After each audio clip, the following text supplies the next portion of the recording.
council work session to order on August 2nd, 2021. Please call the roll. Councilor Gregor? Present. Councilor Wojciechowski? Here. Councilor Coles? Yes. Councilwoman Thomas? Here. Mayor Sherrod? Here. Please rise for the pledge of the flag. I pledge allegiance to the flag of the United States of America and to the republic for which it stands, one nation, under God, indivisible, with liberty and justice for all. I'd like to open the floor to public comment on agenda items only. Yes, I just got one question. Who are you? Ernest Telegraphist, 29 Bricks. This accountability, police accountability. Yes. Have you guys started this last year? We did. What happened to that group? It's still together. I just thought that it would be better to put it into an ordinance, because when we adopted it as a policy. Oh. So it's the same exact thing, it's just putting it into an ordinance form. Okay, now, do they have the full amount of people? Yes. So that's okay? Yeah, we had no problems finding Okay. people. Right, I think it was July or August of last year, we were able to find everyone to fill it. That's all. I thought we did this last time, but Yeah, it's an it's ordinance. same thing, just in an ordinance. All Yeah. right. You can ask Mary Jo, she didn't know. Thank you. Anyone else on agenda items? Yeah, one other, 25 Colonial. Just a quick question. There's a whole bunch of ordinances in here. Are they all posted on the website?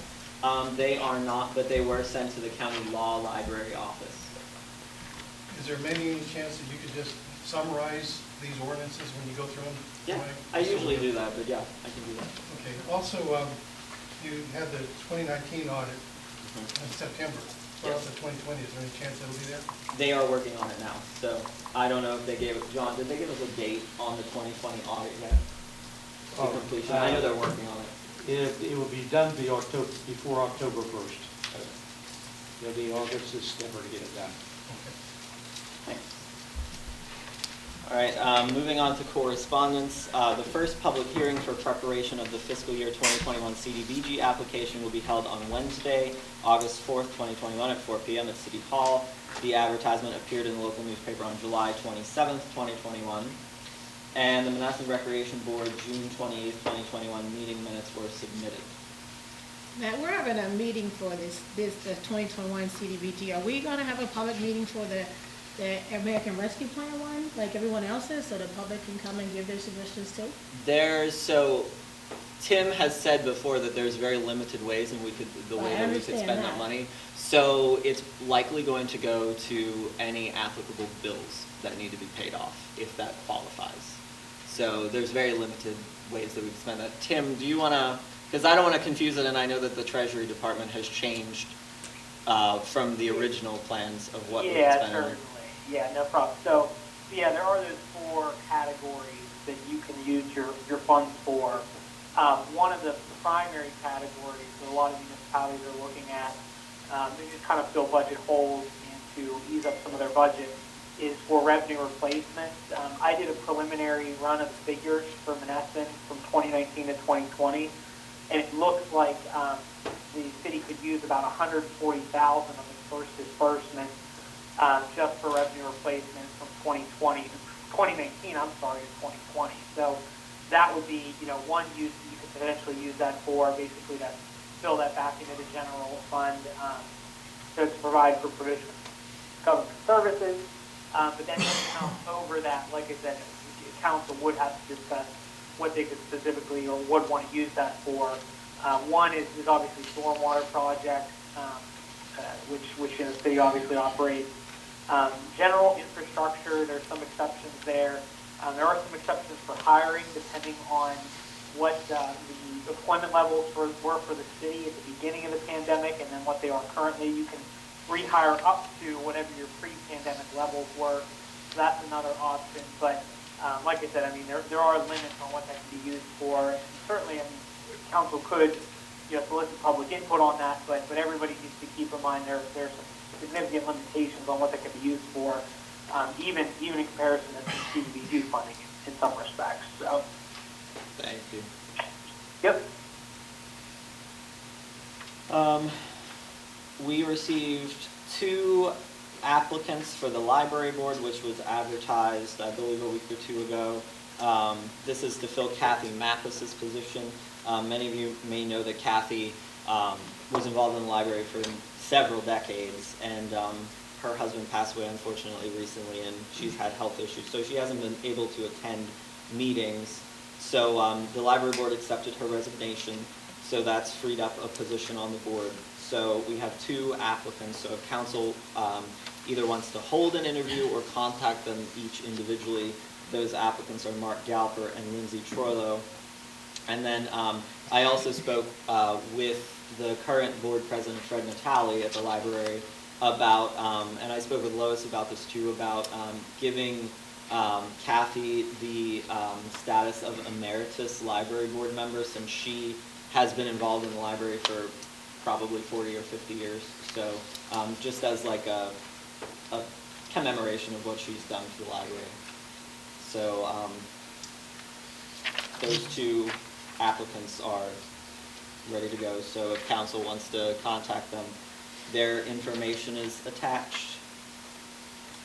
We also received a request from David Knoll to be appointed to the Youth and Young Citizens Board. He is a student at Monessen, and that would fill one of the 2 youth board members for that board. So we would have still one more youth applicant position open. Moving down to item D, Kareem Strong is requesting to purchase 2 properties from the city.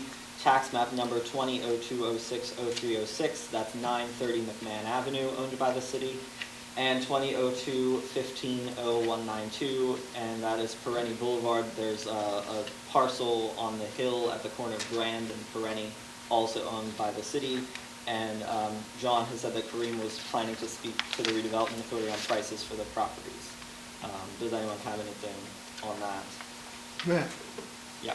you think, what's the, do we have an updated or any report, progress report on properties that Kareem has bought, or, so far about the condition, if he's met code or whatever? And we're going to continue to keep selling him property when he hasn't met code on the previous things that he was supposed to meet?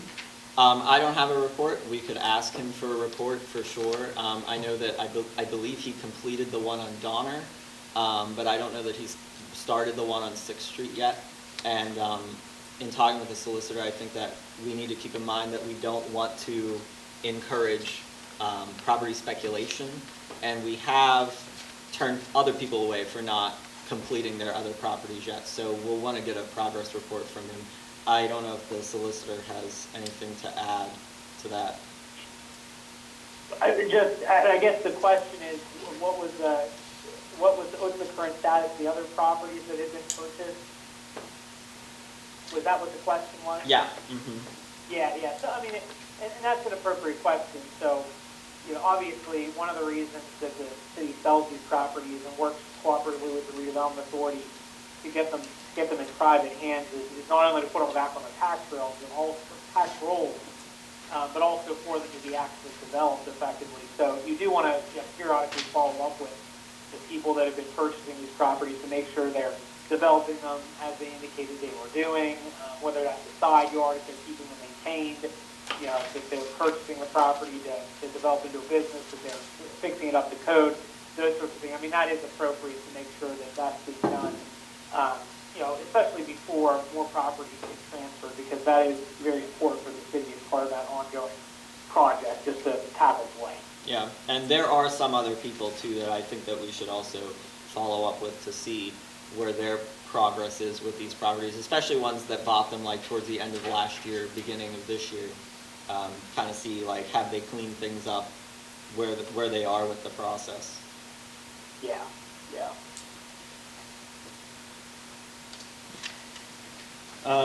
Item E, we have city property tax forgiveness of $3,382.06 for 428 McKee Avenue.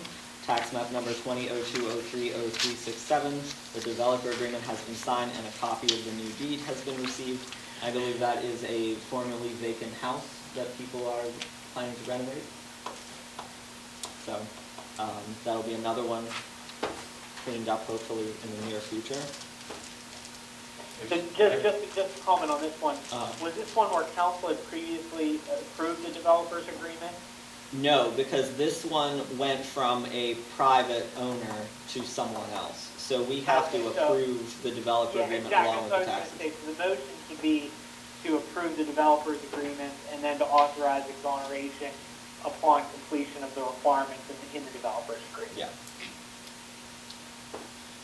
Item F, the. May I have a question on that? Mhm. Just in general, what's the percentage of properties that this has been happening to people wanting to buy that have had the school district and the county waive the taxes? All of them that have been submitted, and John has another list that he has to submit another batch to. Okay. Didn't we discuss that at the last Yeah. meeting? Mhm. Yeah, everyone that we've done. The program aligns with the county's comprehensive plan to address blight too, so that seems to be why the county is in support of it, because it's putting it back on their tax rolls as well. And I spoke with the superintendent at the school, and they're also in favor of it too, so. They're not, they haven't been getting money on it for X number of years, so this will get them money again. And I should be clear, the property taxes that we're forgiving, so they still have to pay 2021s. So going forward, and that's in the developer agreement, they have to pay going forward. So this is just taking the taxes away from prior to them, the new owners 2020. owning. Yeah, 2020 back. So they still have to pay 2021 and going forward. How many years was owed on this? That one I'm not sure. If it's that much, probably a few years, maybe I would say three or 3 four. years. 3 years? Yeah, 3 or 4 years. Yeah, that's pretty low compared to some of them. That's where you want to get them. Yeah. Do we know the name of the individual who bought Uh, this? Yeah. You could have it for the next meeting, so we know who we're doing it with. The copy? Do we have a copy? I don't think the copy's in here. Yeah. Yeah, it's right there, right on top. Oh. It's Devin McCall.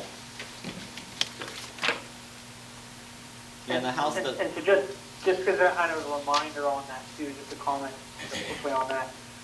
So keep in mind too that the individuals have to invest in the property. Mhm. Generally, it's about 3 times what the amount of the unpaid taxes were. So, Right. It's not that anybody's just getting kind of a free forgiveness for their taxes there. They're in exchange for that, they're investing in the property. In addition, like I said, some municipalities have just outright forgiven and exonerated taxes that have been in the past that have been owed.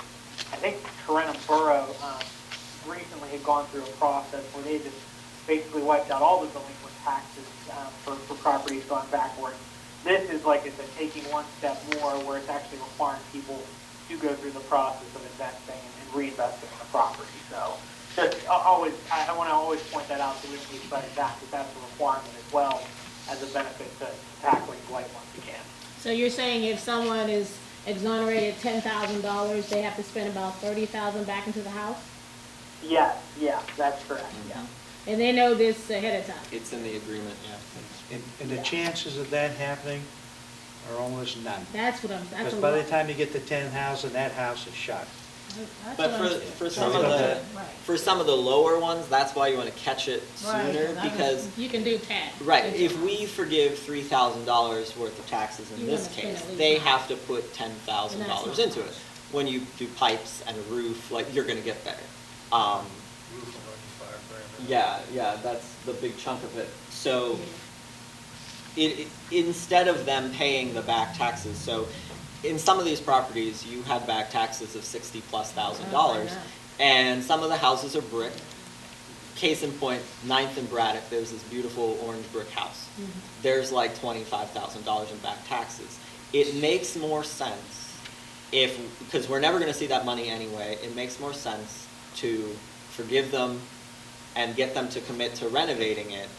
Because then if you get someone that comes in and buys the house and pays all the taxes off on it, and then they don't have money to fix it, you still have the same problem, just with a different owner. So, it's working slowly, but it takes a lot. Like, some days I think we feel like real estate agents, because we have to go around and try to track people down and find properties that are worthwhile. But there are about 42 that have been transferred. Not necessarily ones that have gone through the tax forgiveness program, but there's about 42 that have been previously abandoned that have been transferred. So, and I have a list of about 20 more properties that people have reached out and said, hey, if you find someone interested, I'll sign my property over. So that's a good thing if we find the people to actually invest in them and fix them. Item F, the Monessen Fire Department number 2 is requesting permission to have a vendor, crafts, and food truck festival at the boat launch on Tuesday, August 10th, 2021 from 4 to 8 p.m. as a fundraiser. They're requesting that the fee be waived to use the boat launch area. And then, item. I just have a question. That's fine with the, do we have something to go by how we waive? Because there are a lot of people requesting waivers. I've seen that. It's based on, so according to the ordinance for the treasurer's office handles the payments of the pavilions and rentals, and then it's up to council if it's a public event, to decide whether or not they want to waive it. So it doesn't have to be like a nonprofit, doesn't have to necessarily be a nonprofit. Yeah, basically if it's a public event, they have the ability to come to council and request it. Tom, one comment on that, just to kind of guide your thoughts on that. You generally want to be consistent and uniform in terms of how you're approaching those waiver requests. So, if you approve all of them that come in front of you, you need to continue to do that uniformly. If there's a reason why you wouldn't waive one, it needs to obviously be a non-discriminatory, kind of uniform reason. There has to be some sort of rational basis for denying that waiver request that's, consistent with what you've done in other cases. So just always keep that in mind as well. Got it. Item G. Chief Smith has submitted a request to promote Officer Britton Laird from part-time to full-time status.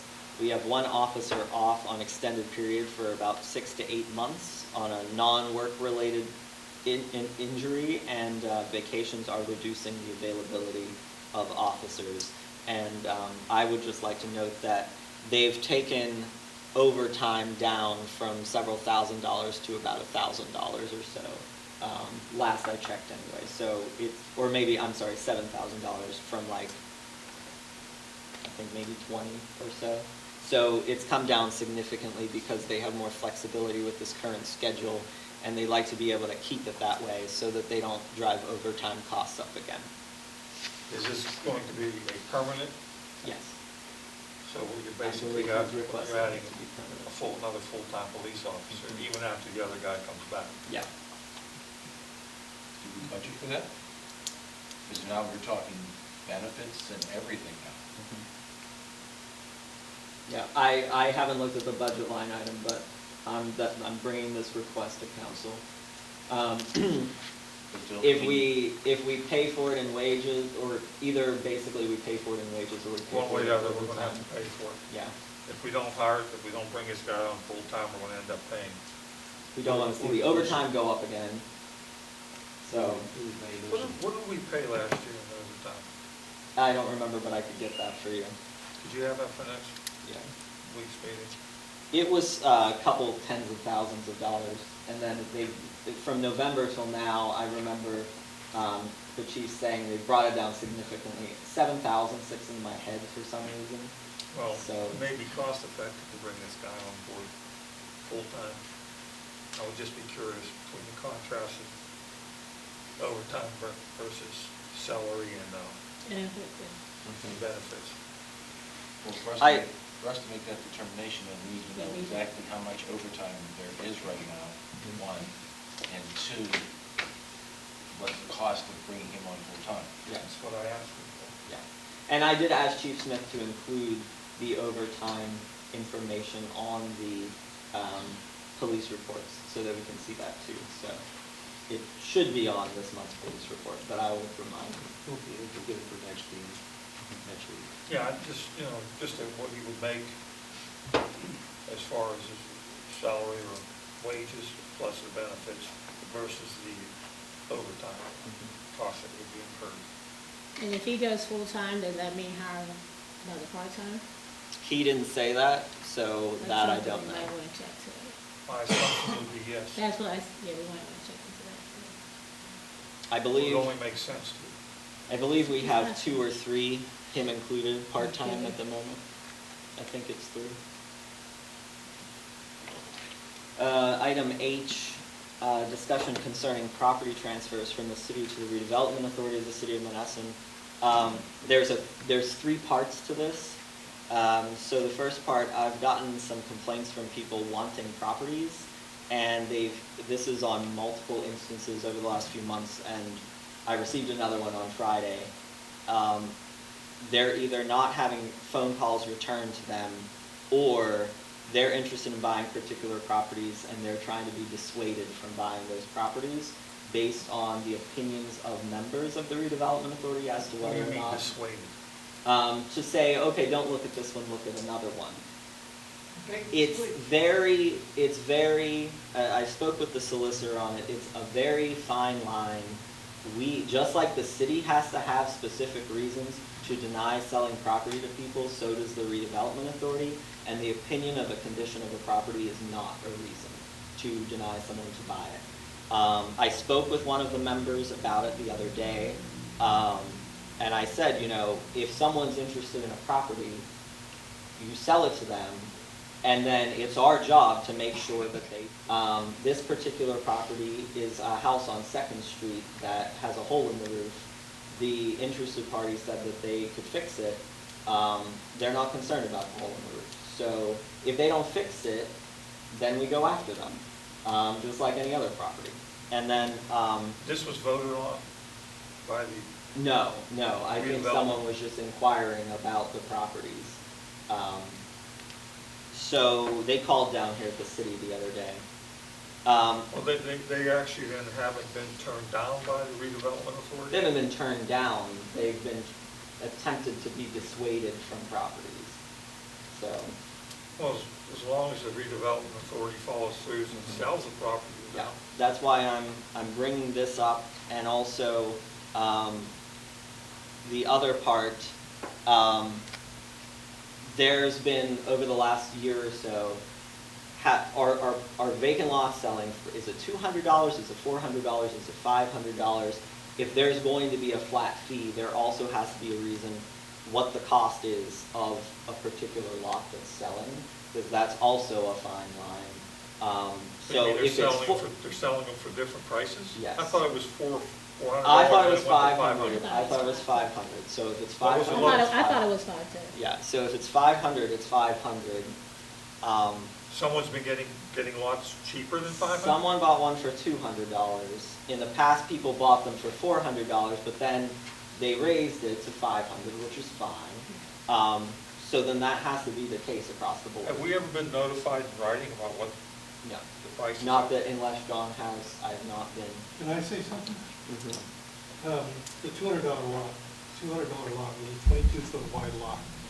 There's a 14-foot setback, so you have to build a building in 8 feet. It's not possible. So that lot, all property is not the same, not equally valued. You have some lots that are 100 feet wide, some that are 22 feet wide. Obviously, a 22-foot wide lot is not the same price as a 100-foot wide lot. And that has to have some bearing into it, just like 2 houses don't have the same price. So are you including that in your transfers or The discussion? redevelopment authority has that discussion when we talk about this. Your gentleman that wants to buy that property on 2nd Street is supposed to come up tomorrow.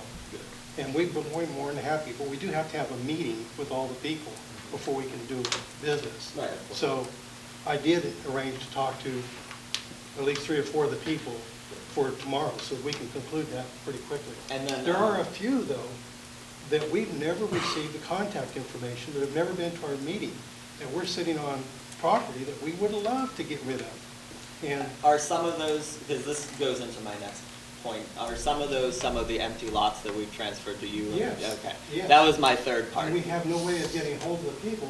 We have a name with no address, no phone number, nothing. You look in the voter registration logs, and they're not even in the logs, so. Can you get me or John or whoever, or Cheryl, even the names if they don't know? And I've asked John for them already, but Okay. I will do that again. Because I'll try to wrangle them up. As a general rule, and this, I can't really speak for everybody on this, on the redevelopment authority because it is several different people involved. But as a general rule, a normal 44-foot wide commercial lot, we've been selling for $12.50. And that's because they're commercial lots, first off. The house lots are typically $500. How it ever came to $400 or something else was never clear. There are some properties that they came to city council transferred them to the redevelopment authority, and then they refused the property. They just said, no, that property's not what I thought it was, it's not where I thought it was, or whatever the case might be.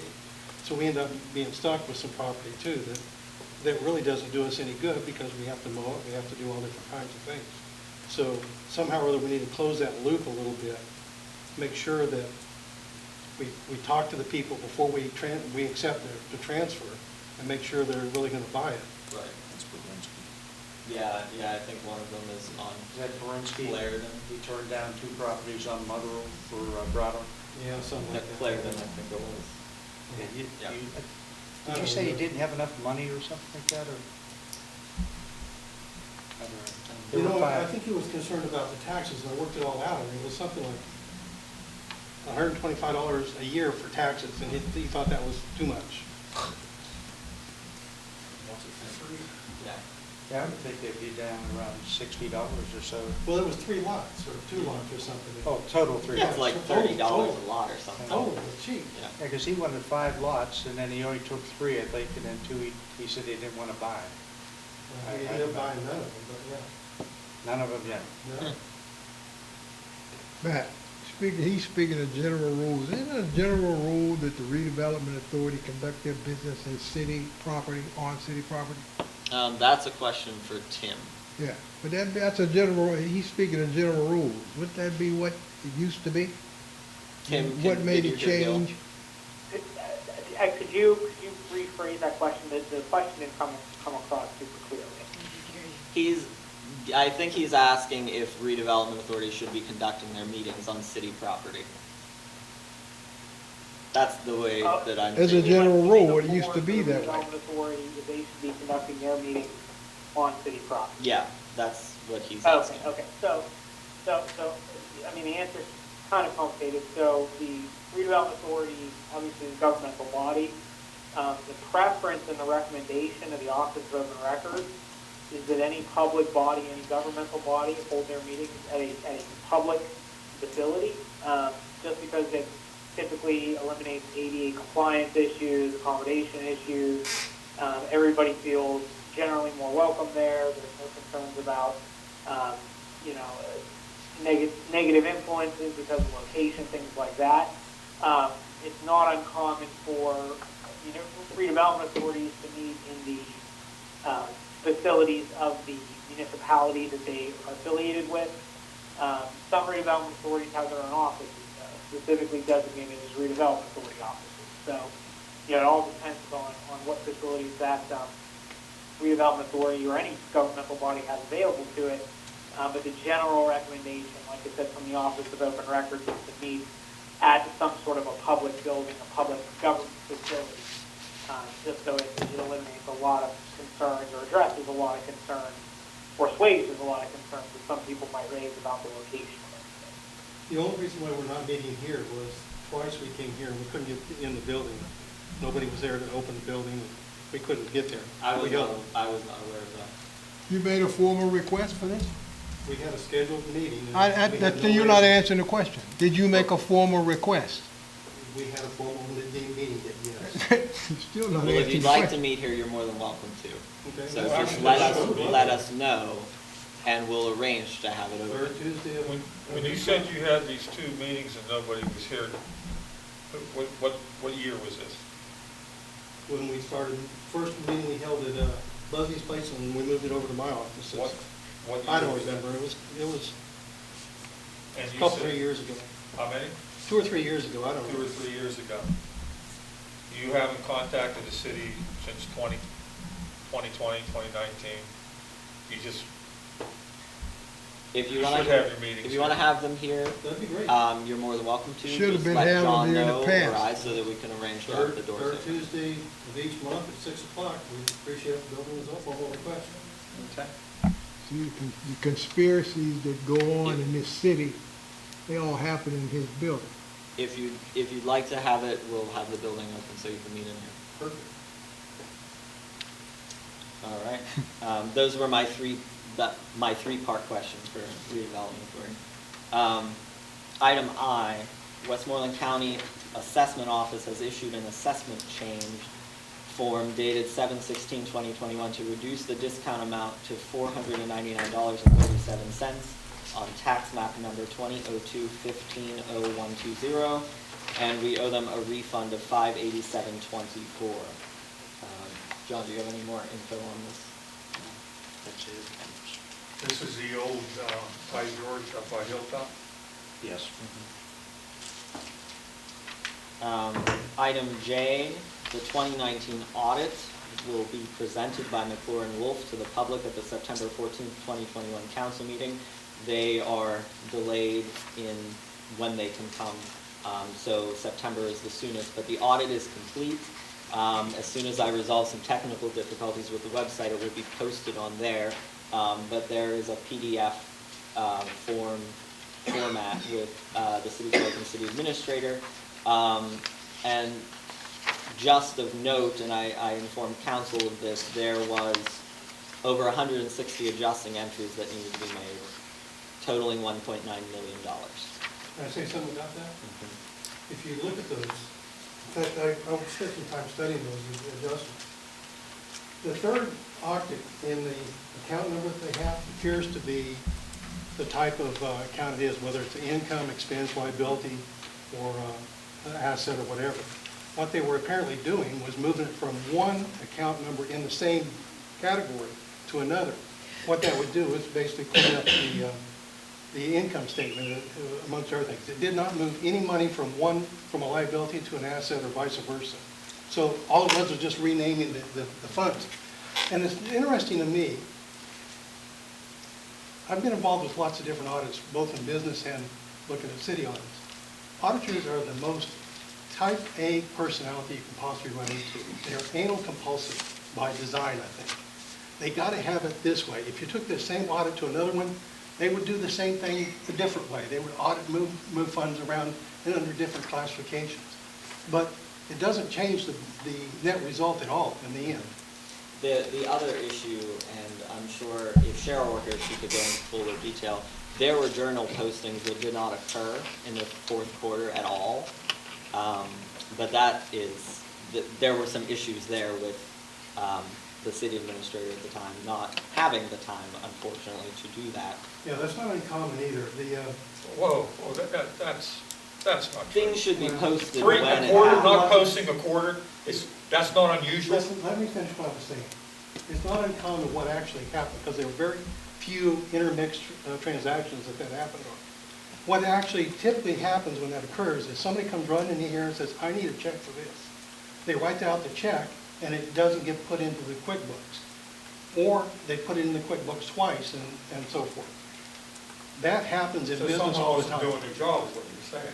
I'm just saying that people get in a hurry a lot, and that happens. Don't do their jobs properly. The problem is we had a When city. you don't post a quarter, that's not just It wasn't not posted a quarter, it was mostly posted. October, November, December. What's that, a quarter? That's not what's in the journal. The problem is you had a city. October, November, December. That's not what was in the journal. The problem is you had a city administrator also doing the job of a payroll clerk and city clerk. Absolutely. I guess So what I'm that's really the problem. getting at right now is we gotta quit pointing fingers at this and that. Audit is done. That's fantastic. Thank It's done.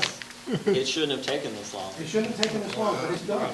We need to get the 2020 audit done, and it's done. We need to not argue about different problems or what the faults were. There were many different things that the auditor suggested in that 19 audit that needed to be addressed, and hopefully they have been addressed. The way that payroll is done and the records are kept for it, various things like that. Those are issues that need to be done. That's what audits point out. The fact that we got the audits done is good news, because now you can generate an income statement that looks good. And You now can go we to, can- you can go to banks and you can borrow your interim loan you need for the USDA. We're already But working on that. you don't need to be just continually fighting and pointing fingers at this guy delayed it or whatever the case may be, because that's not what it's about. We got the audit done, that's It's still good. concerning that it wasn't handled properly, but I'm glad Just bury that it, you can't change it. I'm Move glad on. that it's done. Yeah, And now we'll Excuses. see where 2020 stand. Hopefully it's better. Just excuses. But the good thing is that we still, despite how bad things were in 2019, we're not eligible for Act 47, Right. which is really good. So I think that the problem has been, and we've said this in the past, that it's a cash flow problem. Obviously, we can stand to have more revenue, like no one would complain about that. Well, in But, fact, you got more revenue in 2020 because in 2019, they increased the tax rate. Right. But I think that was for 2019. No. Or was it No, for it's 2019? 2020. Okay. You were the first ones to enjoy that additional tax. And, I mean, the residents aren't very happy about it. No? But it should have been incrementally increased over the last 10 years, but Well, it was to the point that there was a cash flow crunch, and that was their solution. It really had no option. Right. But, The other two things I just want to point out into that thing that's not been presented yet is, one, the city was switching over to QuickBooks right. in 2019. So that added to the problem of trying to rear off and learn a new piece of software and do everything. The problem was, when you were switching over to QuickBooks, was that though you had purchased over $8,000 worth of training, and most of it was not utilized at all by anyone. No, you're wrong, because we had an independent company come in and use, that was the $8,000. They set We up the actually, QuickBooks accounts. no, I'm not wrong, because Yeah, we you actually are. got a refund from that company, because it They did got do an it. $8,000 refund. So I am That's not what they were wrong, hired. I'm That's what they actually, were I'm actually hired for. correct. That's what they were hired It for. But no one wasn't was used. trained. No one was trained. Well, they were setting it up independently with Judy. Well, you still have to train somebody, like Judith should have been trained, and she was not. The So bottom we line, received- The bottom line was that the money wasn't used, we got a refund. The training wasn't done. the bottom line is the city was $179,880 to the black. When? The audit shows that.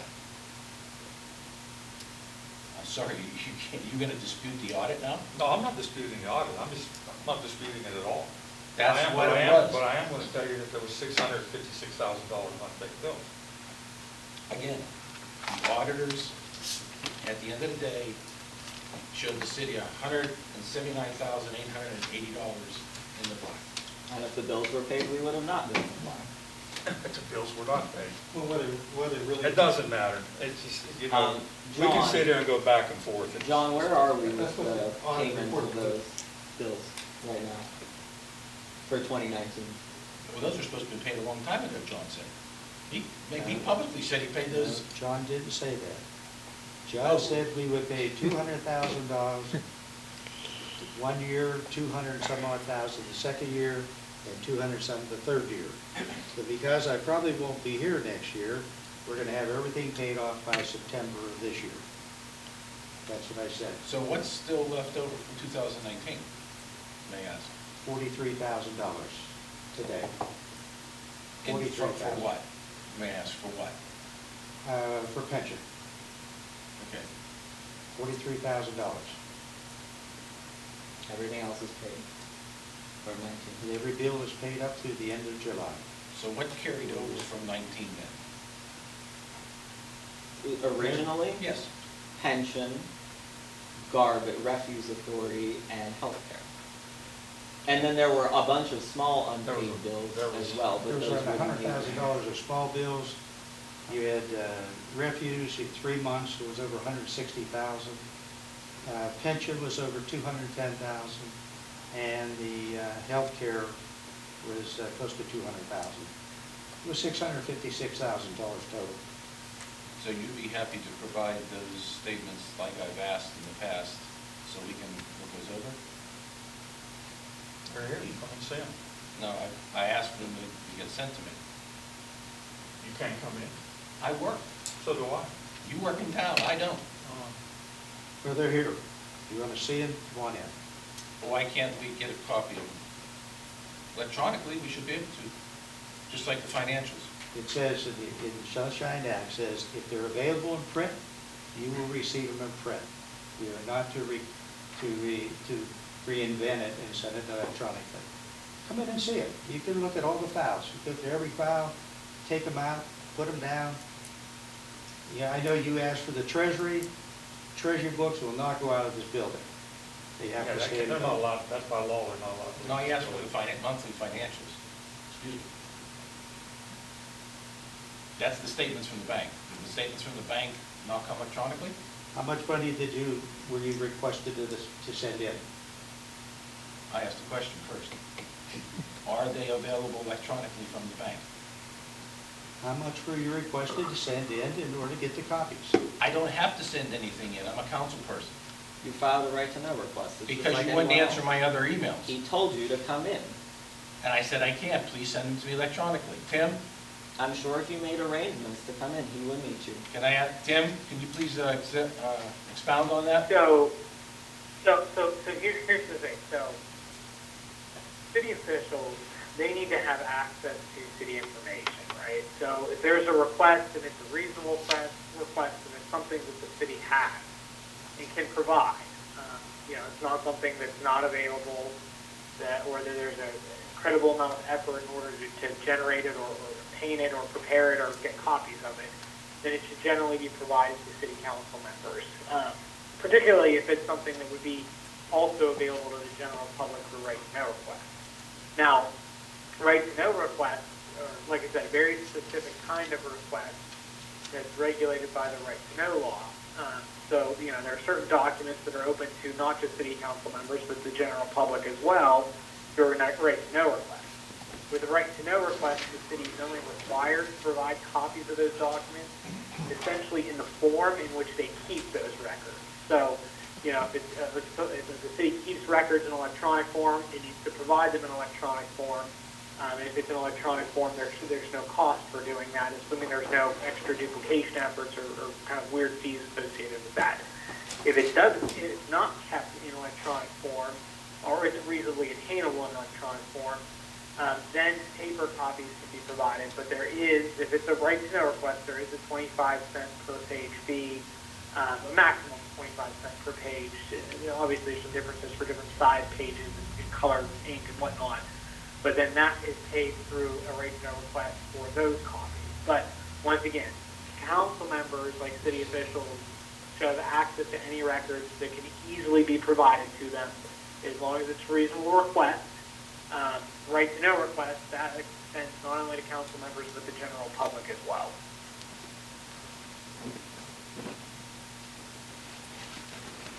So my question is, I should be provided the information that I requested.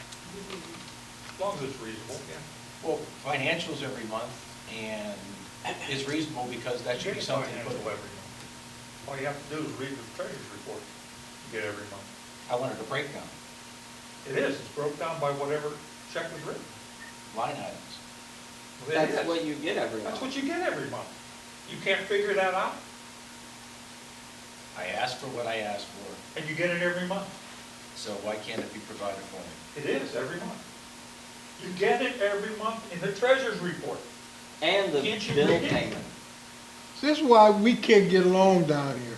You keep asking the question you ask why we don't You get ask, along. you call. Right ask over for there copy of is all the the real funds reason why we you don't can get offer. along. That man there. I'm sorry? You heard me. So a question, just to clarify, I don't mean to interrupt, but just to clarify.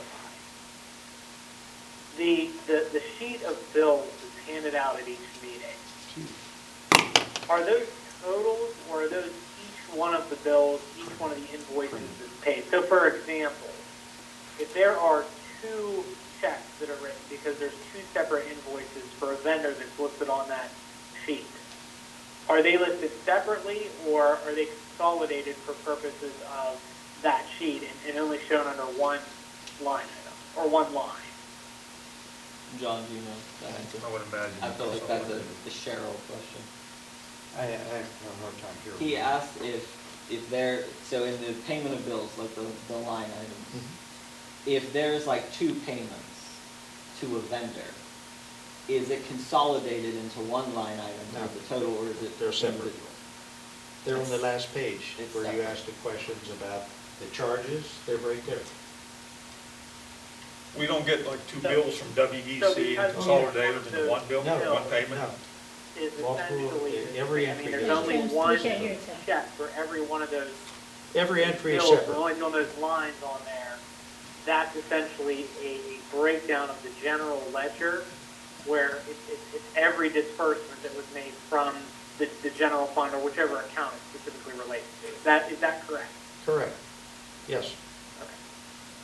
So there's no other general ledger report or anything like that that could be generated that would not be duplicative already, or that wouldn't have any more than what's on that list of what's on that breakdown that could be generated other than what's already handed out the meeting each month. Is that accurate, or is that not accurate? Yeah, I would think that's accurate. Okay. So I want to make sure we're clear on this. We don't get in like 2 or Because 3 here's invoices the from thing, here's the thing I WEC don't- consolidated in one Yeah. bill. they're And I get separate it. bills. Wait, Tim, On the list? Place. Hold on. Every- Tim's The still. way things are phrased, sometimes people are talking past each other. What I don't want is an issue where, where councilmen were asked for something, and it's not understood or it's misinterpreted what's being asked for, where, the assumption is, oh, well, that's something that's already handed out at the meeting, so there's nothing more to give. Whereas the council member may be thinking, no, they're asking for something different from what's at the meeting, which is why it is important for everybody to understand exactly what it is that's being asked for. Is it bank statements? Is it a general ledger report? Is it a list of bills? Because those are all different things that, hypothetically are different pieces of information and could be different documents or different reports that are generated from QuickBooks. That's why it's really good to clarify exactly what it is, because I don't want, either person to get accused of not being cooperative or whatnot. That's why there needs to be some discussion on exactly what's being looked for.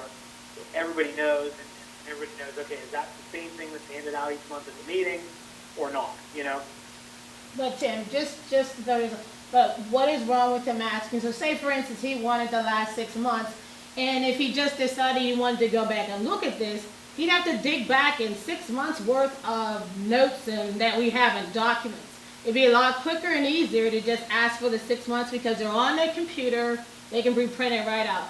You know how many notes I have from the last 6 months, and I have to dig through all those documents? That's horrendous. Yeah, no, and that's a good point. I mean, it obviously saves time, and how easily council members can pull up that information. Yeah, I mean, that's all a consideration. To the extent that it's public information, the whole goal should be to make it publicly available for members of council, especially as it relates specifically to the performance of their duties. Now, once again, always keep in mind, some requests are unreasonable. So, a request to see every single invoice or a copy of every single check that the city's ever written, like a copy of the actual check itself, I can tell you that would be a very, very onerous request. You know what I mean? But if that's not something that's being asked for, and it is something that's narrower than that, then yeah, generally that information should be provided to council. Thank you, Tim. Uh, So going forward then, so his request should be submitted to him then? I'm sorry, was that a I question? said, so going forward, after all this was said and done, his request should be submitted to him, correct? If it's available electronically. Yeah, I mean, if it's something that's available electronically that the city has and keeps electronically or can easily generate electronically, like a report through QuickBooks, for example, then yes, I mean, that should be fulfilled electronically. Okay, thank you. Thanks. So what you're saying is the last sheet on the report that Gil gives each month is what he's looking for. Is that a question to Tim? Yeah. Tim, did you? I don't know, Tony, is that what you're looking for? I mean, the sheet that's included on each meeting, that's approval of all the bills? I was looking for the actual monthly statements from the bank every month. And the other question was, after he simplified it, he wanted 1,313 copies. No. You Yes. told me it was 1,300 and some odd copies to fulfill the request. I didn't Yes. ask for that many requests. That's the original request, is 1,300 copies. No. And you said, well, let's make it simple. Give me this, and then I'll come back for that. You came back and told me it was 1,331 copies. Exactly. 300, not me, I didn't, you just said I requested that. I didn't request it. You said that's what it would cost, how many copies it would take. That's on your request. Would you like to see my phone? Let's finish, we're gonna I prove this think right he now. means No, I that wanna see your the phone. request that you. I didn't say that. That's how many pages. No, wait a you second. request. Now, that's what he said. That's right. No, the mayor's right. After my request, That's John how many came back and pages. says it would be 1,331 pages. And you said, well, why can't we send that to you? We just looked at the report at the end of the month, and we give you every month, and looked at it, over 1,313 copies. So then I asked, just give me the monthly statements of every month that you get from the bank. Just give me those instead. You just want the bank statement. That's what That's I all you want. requested. That's That's all I requested. That's, no, that's not all you requested. That's all I requested the last time. At that last time. Because I wasn't getting anywhere with the other stuff, so I figured I'd do that. Well, 1,300. I didn't say there was 1,300. I was told that's what your it would request take. was, Your 1,300. request was which for would the come out. information. To get you the information would have been 1,300 pages. That's what John said. And I said, in that case, just give me the monthly statements, beginning of the month from the bank. That's it. Beginning of the month and end of the month. Yeah, because there's two statements. You get two statements? Yeah, you get two statements. You get a mid-month, and then you get Mid-month. for the rest, to the end of the year. I mean, end of the month. So you said you want the end of the month and the beginning of the month, but there's a mid-month statement. No. That's what you said. John, no, what he was asking me is there two of them? You, at the first of the month, you get a statement. And it usually carries to the 15th, the 18th of the month, somewhere around there. And then you usually, then there's another statement that laps over that to the end of the month. And what did I send back to you? You just told me it was 1,300 pages. No, I sent you a figure. You sent me something else, it was This is what it $38 would or cost. $40 or something. Exactly. Yeah. And then you had no answer. No, I didn't answer because I didn't think I don't have to pay for anything. That's why I didn't give you an answer. I don't have to pay for anything. That's the whole point of this whole conversation. Nobody on this council has to pay for anything if they request it. Nobody. We've talked about that enough. I thank you for talking about it, but again, I'll make my last point. Nobody on council should be, if they request anything from any department, if Don wants something from me from the parks, I don't charge him, I don't do nothing, I don't say, what'll cost you this, it doesn't do nothing. It's his for the asking. It's all of us. That's my whole point. If he wanted it, he'd look at the end of the month report and have his answer. John, Okay. just give him the bank Yes. statements, John. Give him the bank All right, statements, moving move on. on. Thank The 1,300 other pages, We have Forget about it. the resolution 22 of 2021, authorizing a grant application to be submitted to DCED for the Multimodal Transportation Fund grant for the rehabilitation of the downtown Monessen public parking garage.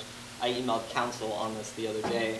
I was able to complete the grant, but it's contingent upon council's approval in a resolution, so the application won't be complete unless the resolution is completed or approved next month or next week. So the approximate cost to tear down the parking garage is a roughly $800-something thousand. where'd you get that number? Tony Vitale, Tony Vitale. yes. He's an engineer, Yes, if I remember city correctly. engineer. Yeah. The cost to rehabilitate the parking garage is $1.3 million. So the issue with the parking garage is that there's concrete that's spalling on the first and second floors, and obviously that's a problem, which is why currently the second and first floors are closed in the garage.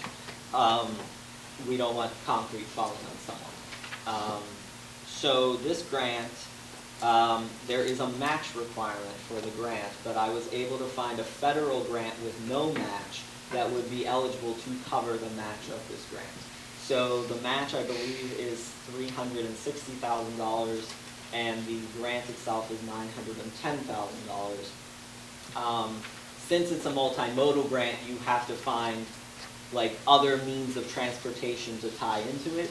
So the grant would rehabilitate the parking garage as it is, and it would also include a place for bicyclists to park and 3 electric vehicle charging stations, because the Department of Transportation wants you to include sustainability into any project that you're doing going forward. If we tore down the garage, we would have empty lots that we could use for parking, but then you'd have to grade them and pave them and gravel them, and you'd have less spaces. I have no problem with you doing this. However, we have to get The match. the match. Correct. There's no way we're going to come up with $300,000. The good thing in general, if we rehab the garage, you can operate it in such a way that, you know, now that we don't charge for parking meters and whatnot, since that's an enclosed area, a protected area, you can charge to use the garage if it were fully functional. So that money for the garage, that, like, let's say it's $1 an hour to, you know, put an arm in or something, that money could then go to the maintenance of the garage, which wasn't done in the past. You could set up a Plickit account, that money Yeah. just goes into there. Yeah, and that's the problem. The garage was built in the 60s, and there was You very would have little to make sure that maintenance. you had an ordinance stating that, or the money will be spent elsewhere. Right. That seems to be a habit here in Yeah. Monessen. But we want to make sure we get the grant first, of course. And the county did say that this falls in line with their comprehensive plan. It would benefit current businesses, could benefit potential or attract potential new businesses. And, I mean, it's a safety issue. Sooner or later, a chunk of concrete's going to fall. And we definitely don't need that. So, like I said, I wrote the grant, I submitted it, but said, you know, I'm awaiting council approval for the resolution. So the grant is submitted, but Do we have to put anything about being contingent upon getting that matching grant to cover the 30%? we can include that in the I resolution. think that needs to be, because that wasn't the case the last time something was submitted.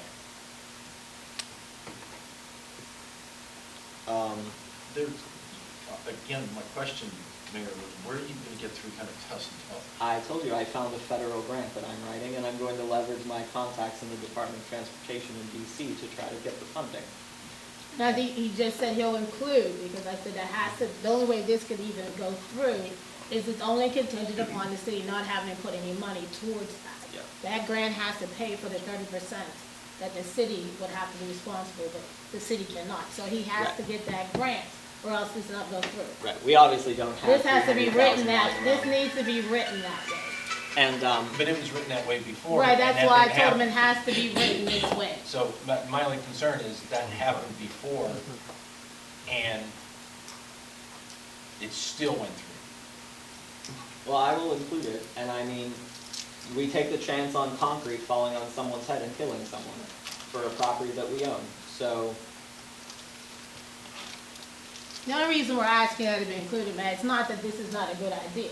It's just we know the city cannot afford the right.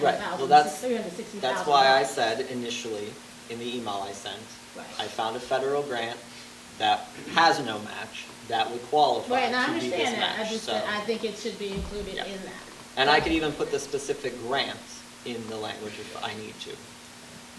So, So you would have to submit for that grant then, too? correct. Both grants. And what's Yeah. well, he's already submitted for the one. No. Yeah, I submitted this one, but it's dependent upon the approval of the Pending this resolution. resolution. The other grant does not have a match, the federal grant. And you can use federal grants as a match for state grants. And what's the time frame that you would have to find out about? This one is October, I believe. The federal grant is rolling. Rolling? So you can apply at any time.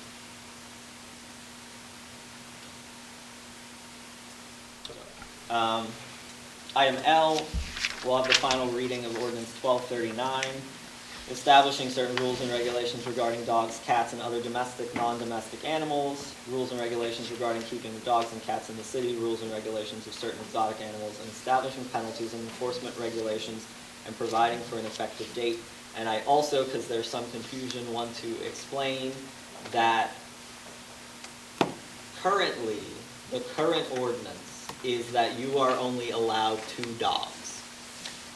Most people do not follow that law. So there's been some conversation that I've seen where people are saying, oh, they're putting limits on dogs. There are already limits on dogs. We're actually increasing it because it's based on square footage now. The cap is 6 dogs total. I hope you can take care of 6 dogs if you have them, but it's based on square footage of a parcel. So obviously, if you have a smaller property, you can have 2 dogs. If you have a larger property, you can have 4, or whatever the case may be. I spoke with Tim last year on this, and he didn't think that it was wise for us to put one big cap across the whole city, because it might not be fair to residents who have larger properties. So I just wanted to clarify that, because there was some confusion out there on whether or not there was a limit on dogs now. And as of right now, because this ordinance has not been adopted yet, it's 2 dogs. So I just want to put that out there. Item M, we were supposed to adopt the final reading last month, and we forgot to include it on the agenda. Ordinance 1240 is dissolving the master plan conference and repealing Ordinance 654, Ordinance 11 of 1967. That master plan conference was just the mechanism that Mayor Perenni used for Eastgate and Westgate development, so it's been sitting empty on the books. Item N, Ordinance 1241, promoting equity, diversity, and inclusivity in the city of Monessen and establishing equitable contracting procedures for minority and women-owned business enterprises. Councilman Coles introduced this last month. Basically, right now, the rules governing federal money in housing, business, public accommodations, there are certain thresholds that I think it's $100,000, that you spend that much and you have to go an extra mile to get minority or women-owned businesses, but there's a loophole at basically anything under that amount you don't have to, because the federal law has a loophole in it. So this is lowering that amount locally so that we do a better job at trying to do or make some sort of effort to attract minority and women-owned businesses to bid on projects and do contracting work for us to give them a better shake on things. So this is basically, this only would be in effect obviously in Monessen, but it's closing that federal loophole until Congress decides to close the loophole for everyone. Item O, Ordinance 1242, is amending Chapter 285 in the Codified Ordinances of the City of Monessen regarding plumbing and providing for an effective date. This is the final reading. This will align the plumbing ordinances with the UCC. It's the last of those to be done. Electrical was done some time ago, and the other ones, but this one for some reason was not done. This was one of the last requests that Todd made on his way out. Item P, Ordinance 1243. This will also be the final reading. This is taking the resolution that we adopted last year and just putting it into ordinance form, establishing certain rules and procedures for new hires and rules and procedures for appointees to city boards, authorities, and commissions. Item Q, Ordinance 1244. It'll also be the final reading. It's establishing the rules and regulations for the purchase of supplies, parts, equipment maintenance, vehicle maintenance, and day-to-day operations and necessities. Basically, the way that the procedures are following now. And after Tim spoke with all of you at the last meeting, we changed to allow for the adjustment in the what's the word I'm looking for? The amounts for each year, because that changes each year. Then Item R. Mayor, Mhm. you don't think the $11,500 is too much for a city clerk and administrator to have power to write a check for? No, I don't, because if something happens that is an emergency, it needs to be taken care of immediately, because that hasn't happened in the past. So there needs to be some flexibility in city government for people to be able to effectively do their jobs. And it's the city clerk and city administrator's jobs to make those day-to-day managerial decisions. So obviously, if it's something like that requires quotes or anything, council has to approve that. But if it's within like day-to-day, that it needs to be done. If it's day-to-day operations of the city, vehicle maintenance, supplies. There were incidents before where people weren't allowed to buy paper. So there needs to be some flexibility in getting these things so that the city can operate day-to-day and do what it needs to do. And that's why there's a city clerk and a city administrator in the first place. Not only that, it's for emergency expense, which God knows we've had. And if it's a life-threatening situation, it needs to be rectified. And there's also the oversight that the council should provide at the next meeting to find out what this money was spent for. And if it was spent improperly, you just fire them. I just think 11,500 is way too high. What would be a good number for you? Probably about 3,000, 4,000.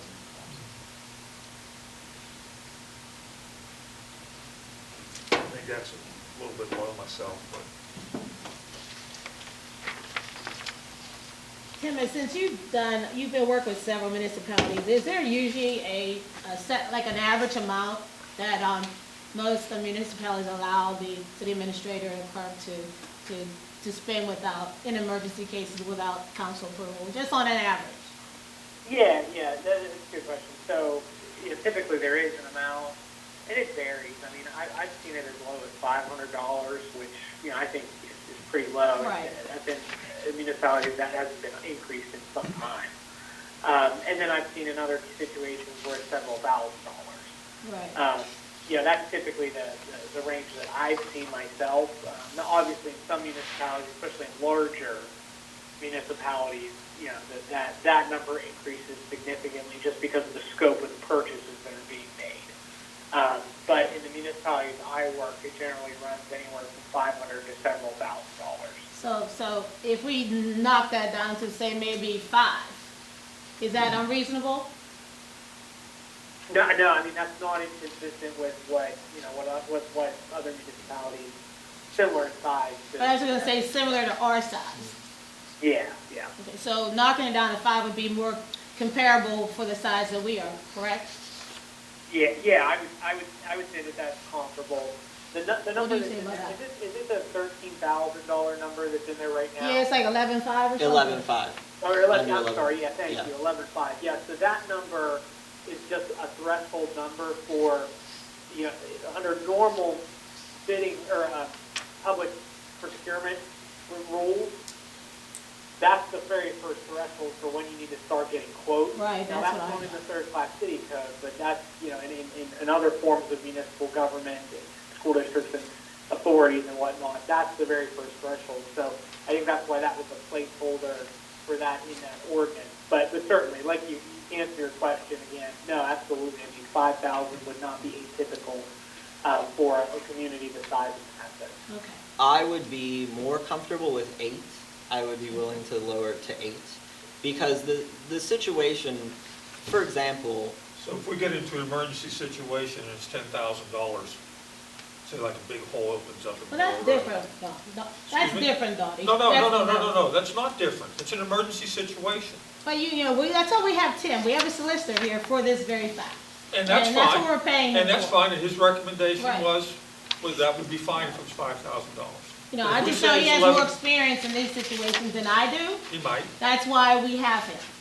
Yeah, but And he has the knowledge, and I think we should use I can it. disagree with the solicitor, Right. can I not? Yes, but I disagree with him, that's what we pay him for, and I still disagree with and him. that's fine. Well, I that's think fine. I think he's obviously saying that if the city has an infrastructure issue Right. that is an emergency and it's not taken care of because of procedural issues, then we have a big situation that needs addressed, and we shouldn't. Well, and here's the other thing too. So, those aren't mutually exclusive or inclusive, I should say, where that range up to a certain dollar amount, that's for any sort of purpose, whether it's an emergency or not. Separately, you could authorize purchases that are made for imminent emergencies to be done regardless of what the threshold amount is. You know what I mean? If it's an imminent That's what I thought. emergency, that typically, under all the municipal codes, gets pulled out, and there's an exception that you don't even have to publicly bid that. I mean, it could be $100,000. Supersede It's truly an emergency, and it's an imminent risk of, public health or safety where somebody's life or, major property damage is at risk. That eliminates all the requirements for the public, full bidding process. So, that would be the way to address some of that, is perhaps having that threshold in place, and then also having a system where if it's an emergency, then there are no requirements in place. So you're okay not falling into those requirements if, once again, it's truly an emergency. Because even if it was over 11.5, it's an imminent emergency, you go for it. The Yeah. 11.5 does not come into place. I don't care if it's 100,000, if it's an imminent emergency, you go for it, it supersedes it, just like he said. Tim, I can buy that. Yeah, like a definitely does. couple of years ago, we had a sinkhole. That was an emergency. It was $184,000 for Mornick to come in and dig that out and secure it. It was no problem. And no one's gonna question John if somebody comes in and tells him there's a major thing going on. No one's gonna question that, because no one wants anything dangerous or anybody getting hurt. As we know, no one wants that. So I would never question John if there was an imminent emergency. And there's not one time I've ever questioned anything that he did that needed done right away. I wouldn't. Anything else on this? So we open, since this is a work session, we open discussing about changing that amount? I'm comfortable with making it 8,000. I'm not comfortable with making it 3 or 4. 5,000. I'm comfortable with 8.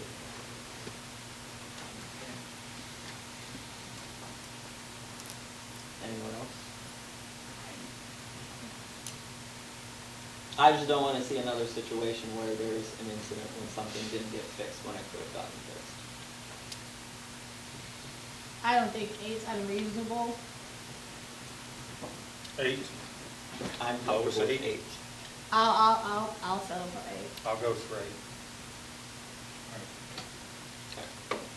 I will make that correction. And Tim, do we need to put a section in about emergency expenditures, or since that's already covered in other places, do we not need to? Yeah, I mean, you wouldn't be required to put that in there because it is covered in the third-class city code that if it's emergency. And going back to that one point, yeah, I mean, obviously none of us would question for an emergency, but if it's truly an emergency purpose where we're not, anticipating following the public bidding requirements, for example, we would want to make sure we document that, just so it's very, very clear that, it was in fact an emergency and did trigger the exercise of those powers under the third-class city code. But yeah, Matt, you're right. We would not have to have it specifically in the ordinance itself, Okay. since it's already in the code. Item R, the first reading of Ordinance 1245, amending Chapter 175 of the Codified Ordinances as related to curfew. Many of you may know that there's a curfew for minors that is 10 p.m.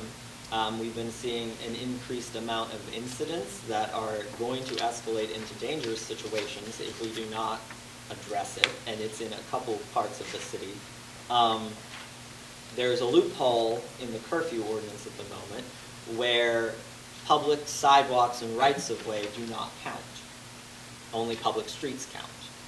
So you could have 20 kids in the street, and obviously it's a problem, but you could have 20 kids in the right-of-way still causing the same amount of problems, and they're in the right-of-way. So we can't do anything to solve the situation. So this will just be amending it to add the language for rights of way and public sidewalks. Everything else in there would stay the same. And as you said, Tim came in, what's the age limit for that? 17, well, it's minor, so 18 and under, so, yeah. And then, like, if they're with, like, a parent, obviously that, there's exclusions, like if they're coming and going to work, if they're with a parent. But obviously, like, we can't have, like, it's a safety situation when, like, there are 20 kids on a street causing lots of problems. So, or anyone of any age, but especially children. There's been some incidents. I mean, major incidents in the city. I've gotten a lot of calls. Me too, and the police have specifically told me, please amend the curfew ordinance, because this is a loophole that they're seeing and they can't do anything about it. So, I'm sure you've gotten a lot of complaints about the same things that I have. Yes. Item S. Just to comment on that, yeah, so Sure.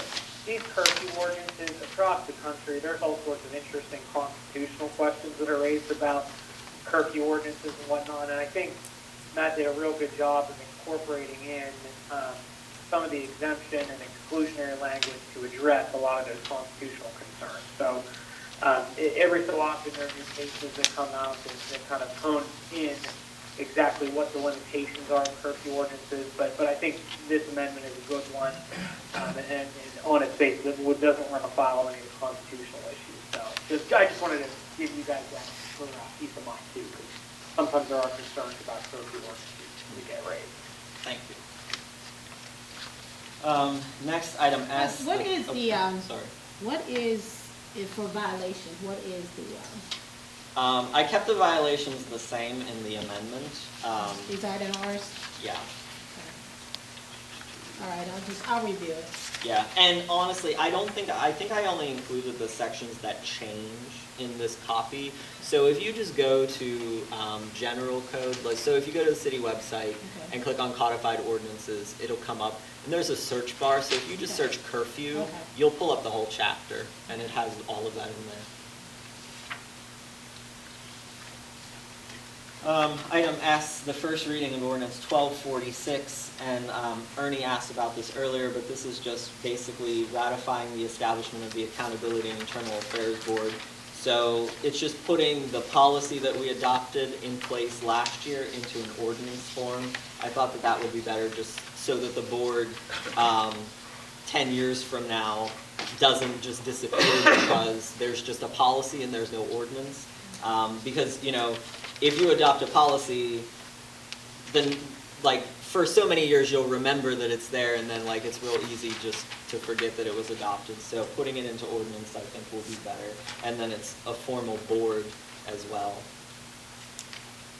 And then ordinance 1247, this is the stormwater ordinance. We talked about this last year and the need that the county wants us to revise our stormwater ordinance to fall in line with their requirements now. And initially, the county reviewed our ordinance and came up with some suggestions, but after talking to Tony Vitale and Bob Mazetsky with WC, they suggested that we just completely redo it because the changes were so, like, intricate that it just made sense just to redo the whole ordinance. So this will be the first reading for ordinance 1247, and this falls in line with the county and what they want, because they're trying to get the municipalities across the board to have similar, if not the same, kinds of stormwater ordinances. So, Tim, I don't know if you have anything to add to that, because I know that you worked with Ned on this. Yeah, just generally, one of the things that it does is, so naturally it's geared towards addressing stormwater problems.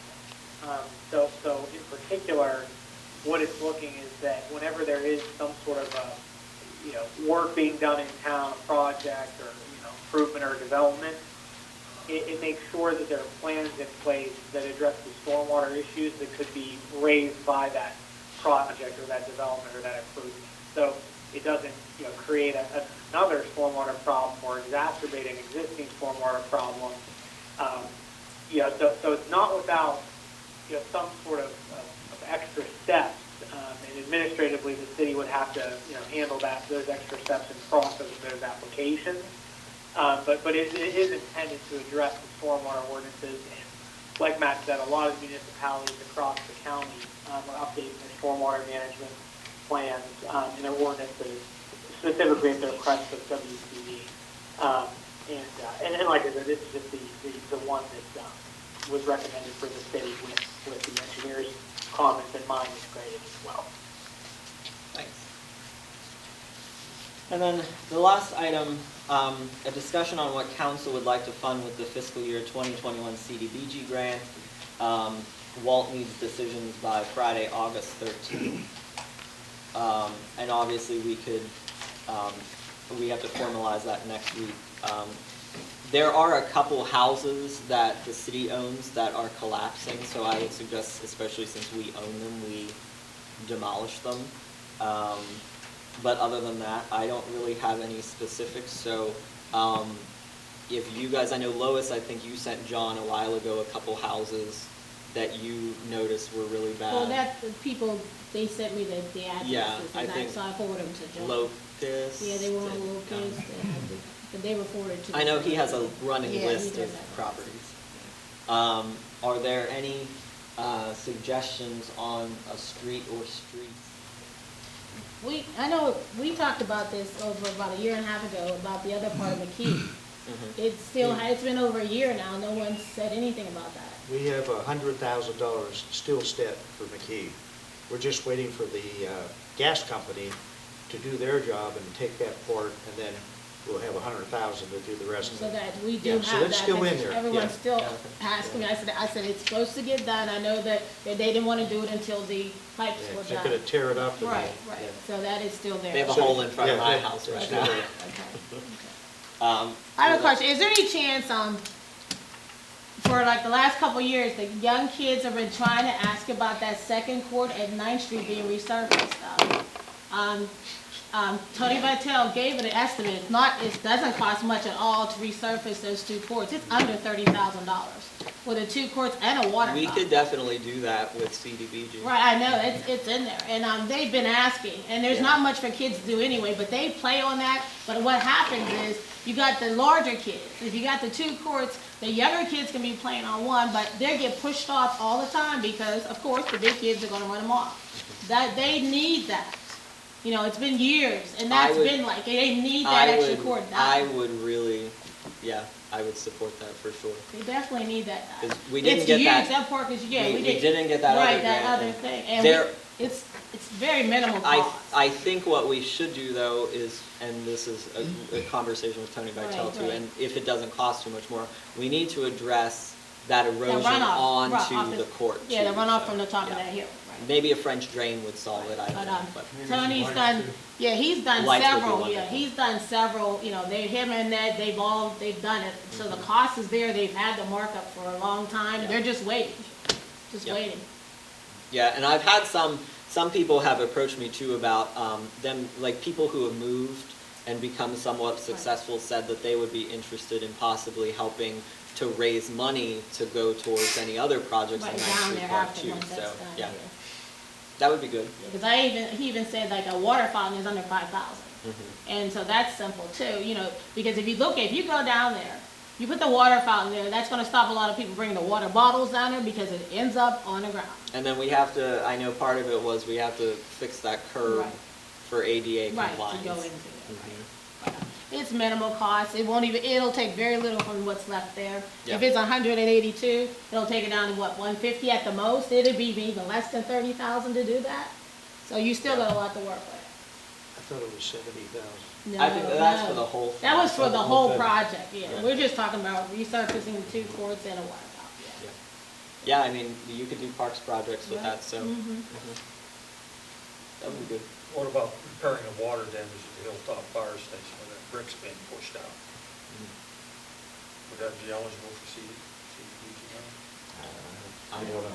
I'd have to ask, Cheryl should know, she's been going to training, Yeah, so. because sooner or later, those walls are gonna collapse as the water gets behind there and keeps freezing and pushing it out. is that the parapet where it's happening, like at the top? It's like if you go on. 4 feet from the top, it's angled out. Yeah, right above the windows where the water got, when the roof was leaking and wasn't repaired, that froze and it pushed the brick out. It actually took the So wall, brick wall like this. Two sides. On two sides. If you look at the front of the building, the doors would be the A side, B, C, D. It's the C, the BC corner and the CD corner have been pushed out. And it's going to cause a collapse in the It's just a matter of time. I called over there, I haven't got a call back yet. I know, you tried to get it done for free, but sometimes you win, sometimes you lose. Okay. Yeah, that one's a question for Cheryl and Walt, because I don't know. Yeah, it has to be repaired, something has to be done to mitigate the problem where those walls are going to collapse. It's a matter of time. The other thing that we were talking about, there might be some funds left from previous years that weren't used up, and we have to use them or move them around so that we don't lose them. We were talking to Glenn Godla about getting air conditioning in the Civic Center. It's horrible in there. How much do we have sitting around? I don't remember. Is it like $30,000-$40,000? It's going to be right around $30,000. Yeah, but those kids could use it down there. So what we But did. that'll be on the rooms, all the rooms on the side. And then we're going to have the ventilation system has been broken for a few years. We didn't even know, So in the gym. he's going to go up and fix the motors, put new motors in, and we'll be able to ventilate the basketball court. And that's really all you need for that. Did he get told a us. cost on it yet? Pardon me? Did he get an estimate on it? No, Well, I'll right? tell you, if we did all air conditioning, it was $123,000. No, I mean, No, ventilation for the gym. No, we don't they have that cost I yet. called him today and told him I need an actual price so we could get it in and get it done. And it's probably going to be in the area of $30,000. So like all of the rooms in the hallway will be air conditioned, and then the kitchen ventilation system will be in there. We don't need to AC the kitchen or the storage room, the big storage room. But then the gym, there's fans above the front doors, and then there's a big fan on the ceiling. And the fan on the ceiling is the one that's broken, so. Possible, does it have to be one turn on and just all the rooms, or can you do separate rooms so they're regulated? Because if the other rooms aren't being used, you can just regulate the one room that they're in. I'm just, because if you're only using one room, why have all the air on for that whole section? We could probably get a cost on what it would be if we did all of it versus what it would be if we did those walls. Because why use everything if they're only using one section, cool that one area? If they're having a class in there, no use putting everything else on any other rooms. So just something to look at. Yeah, we can get them to give a few options. But it's good that we won't have to, it's going to be significantly cheaper to do the fan, to get the fan fixed as opposed to. Yeah, I mean, most gyms aren't usually air conditioned. No, they're not. After you have airflow, you'll be all right. Yeah, that's the problem in there. You can't open the windows, and the air is dead in there. As he said, I would love to put $123,000 in there, but it's not worth that. Yeah. So, and then we weren't aware of the fans, the circling, because they weren't working. So once he told us that there are fans and he installed them. Like 20 years ago. Yeah. Because So- even Monessen High School gym, they don't have air conditioning in No. theirs, they just have the ventilation system. Right. Yeah, but even just that will help Right, oh, that'd be a immensely. big part. Then I think people will be more willing to use it in the summer too. And the good thing for that is you could use it as a cooling center Right. when it's really, really hot, since you have the Yeah, high rise and everything there, so. All right, I'll open the floor to public comment on any item.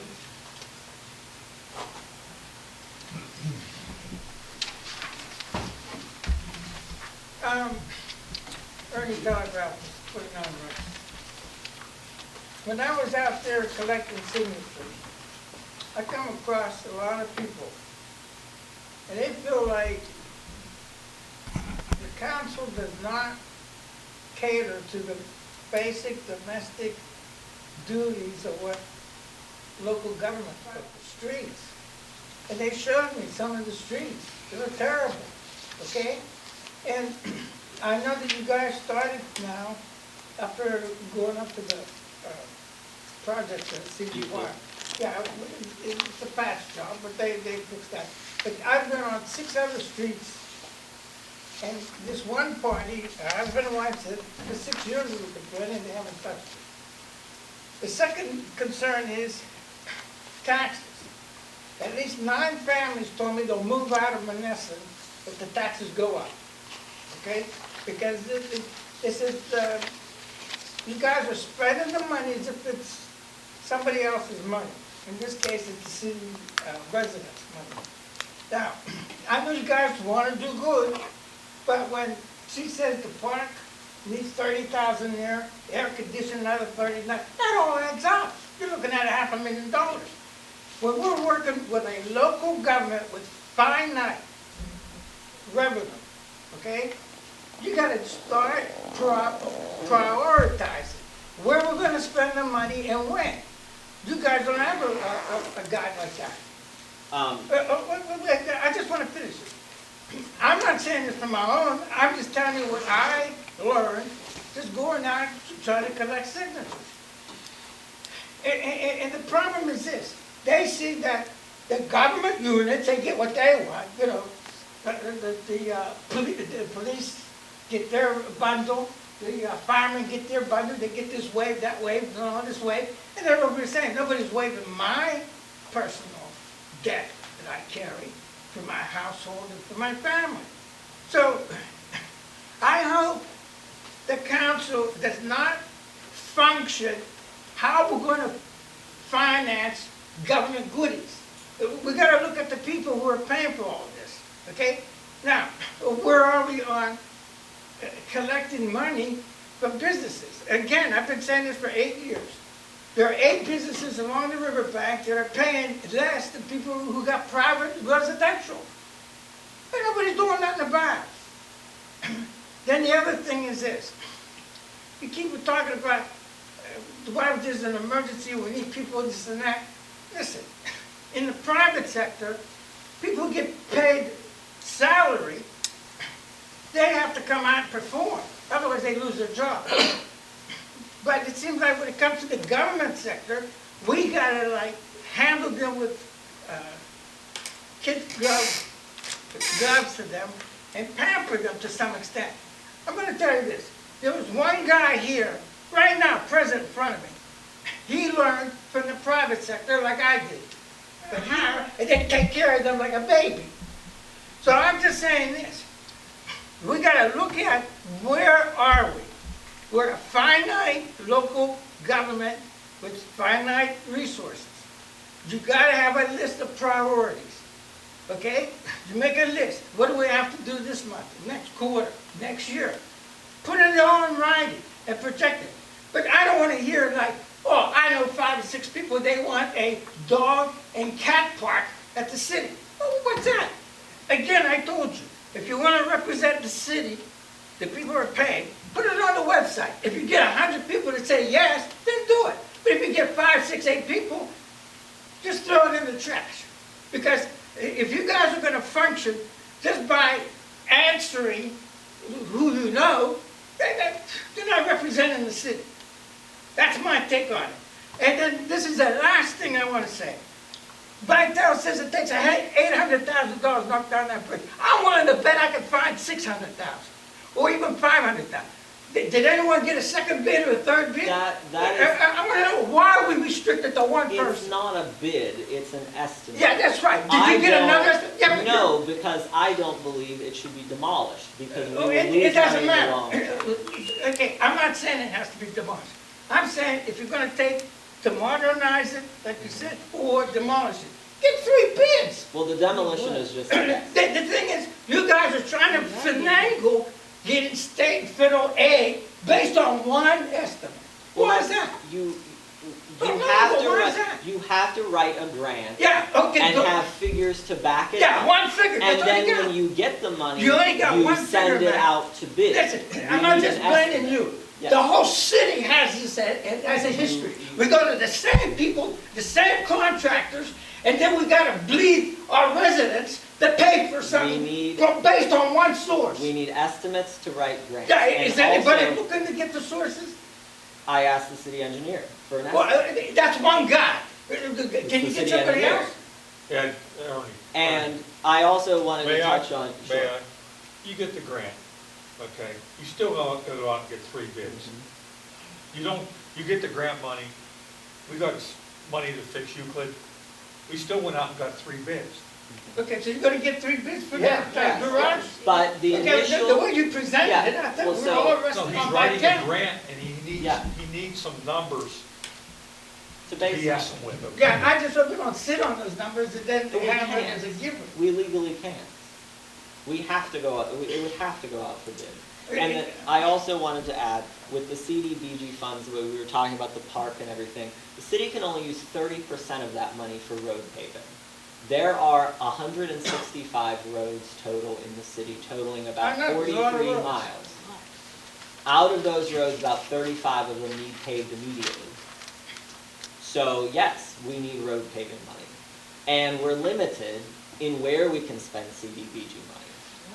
And we can't And- raise taxes on the people No. anymore, Ernie. No, Now, know I that. did- That's we why. can't. I did ask the Senate for an appropriation for road paving, and we're in the second round to get $1.5 million to pave 14 roads. If we get that money, it will be a game Okay, changer. but sometimes you people come off like, I got this, I applied for this, and then you act like it's given, and then you're building a whole case towards it. Well, no, we If you had to don't get. have the money, we you had have to get get the- built towards it, well, even vote on it. I we- don't know. We have to vote on requesting the money. We had to have figures to write the grant. So, and I'm gonna tell you this, things are gonna get doubly worse. 2021 and 2022, you think the pandemic's over, they're pushing it until the new world order is established. Everything's gonna go up, up, and up. I'm gonna tell you, you guys better have a contingent plan on how you're gonna resolve things with a minimum amount of money coming in. If you don't have that, then we're gonna be caught with our pants down. That's all I'm saying. But one thing also, Ernie, you said a lot of good things that were correct. But, you know, they do hold public meetings for the CDBG, but nobody comes. I know I came to the last meeting, there was maybe 2 people here, but they're welcome to come and give their suggestions, what streets, what houses, or whatever they want that money to be Okay, spent Lois, for. when is the next meeting? Tomorrow. Tomorrow, we're And it here. was in the paper. Is it here? 4 p.m. Yeah. I don't read that paper. Yeah, but I mean, it's tomorrow, yeah. 4 p.m. Yeah, 4 p.m., so they want them to come to 4 give p.m. here? suggestions, Okay. but people don't come. I'll be here 4 p.m. You gonna be here? I'll be here. I'll be here, Ernie. That's good. I'm glad I'm among friends. August 4th, not tomorrow, the next day. It's I August. gotta find out for sure because Oh, you don't know I was if it's talking, this is just Wednesday between at us. 4. Oh, Wednesday. Are we having Wednesday at 4? negotiations tomorrow? A meeting that we weren't told I about don't for know. parks and streets? I don't think we ever Tomorrow? confirmed it. Yeah. Is that happening? What? The meeting with negotiations, I don't think it was ever confirmed. Okay, because we need to know. if I that's was other trying to parks. pin down a date, but it was Yeah. never confirmed, so. Yeah, because if it's happening, we need to know. It needs to happen, Because but we I don't are think. directors of yeah. those, I think shouldn't we It- be at the It meetings? needs to happen, but I don't think it was ever confirmed. Because someone was on vacation and then the mediator What are you couldn't be talking there. about? The non. The negotiations non-uniform. for, yeah, for non-uniform. Oh, is that tomorrow? Tomorrow, I thought that was a different meeting. 9:30 is, well, that's they're gonna set up the rules for how they wanna handle the meeting. It's a meeting about how to handle the meeting. Yes, that's what John Joyner said, yeah. So once you guys get X set up, then we'll know when it's scheduled for the meeting. Yeah, and hopefully that's soon, Okay. because it needs to happen. Okay. Fortunately, with the police contract being done Yes. like that, sets up the bulk of it. For how they're gonna do this. Yeah. Definitely. Ron, those are 25 closing. I'm going to keep this real simple. It's going to be a long night already. I'm gonna make it longer. It's 9 o'clock. Just a couple real quick questions. Maybe you can give us an update on where we are with the sewer project? Waiting for the bridge loan. So, John submitted the new request with the audit materials and we're waiting to hear back. We're waiting for the banks to review the applications, and letters were sent out on July 16th. So whenever they have their next meeting, then we'll hear back from them. Okay, so it's all in the hands of the banks right now? right now, yeah. The prospects looking good, or any indication? Slim, Okay. slim. The, But we need the refusal, and then we'll go back to the USDA to see if we get financing through them. And USDA said it would take approximately 2 months once they receive their request. So we're looking at September, October. Okay. As everybody, well, you know, I did a right-to-know request on the line usage, and there was a couple things that were interesting to me, one of which was there were some payments for $324, or times 2, $648, or times 3, $772, that did not come from the sewage authority. Just out of curiosity, where's that money coming from? I think you're talking about the unsewered line usage. Yeah, This is in the line usage we have fund. 65 customers that do not tap into our sewer lines. They have a septic tanks, but they still have to pay the fee to the city. Oh, that's the question. Okay, Yeah, perfect. that's where that's. And the thing is it's not just a sewer line, it's water, rainwater. Everybody has rainwater. It must be $324 or something. And that's exactly what we pay. You take 27 times 12, comes out to $324, and that's what they pay us Okay. separately. The other thing was that I guess WEC was paid $498,000, and in talking to him, he indicated that perhaps half of that was for Phase 4 engineering permits and requests and so forth. The point being is, how close are we to being able to present that to Pinvest for getting a grant for the Phase 4? Fall. I believe Ned said fall in his last report. What's that? I didn't. The progress with Penvest, you know, they're applying for Phase 4. I believe Ned said the fall. Yeah. Penville will come back to us with a loan to cover it, and it'll be anywhere from $3.5 to $4 million. That's what the engineering study's pushing, is that kind of number? Okay. Yeah, and hopefully I'm here. We'll see if we get it changed over to a grant. Well, Pinvest is mostly a grant organization. You're looking to Pinvest for a loan or for a grant? Penvest is always a loan. Yeah, just a fraction. Yeah, Well, Penvest I is just went always to a their loan. website and they do grants, so I was just They curious. do, that's what he's going to be working on this Yeah. fall. That has to go Long-term through another grant. door. You go through another door to get that. And we'll get that because we're in the lower 50 percentile. Well, that's what happened up there in Park Manor area, wasn't it? Yeah. You got, 8 years ago, when we got the 5.1 million, it was a loan, and I got with my brother, and we got to the right guy, and it was changed to a grant, $5.1 million grant. So it's a contact on the political side that you have to have, and I do have it. So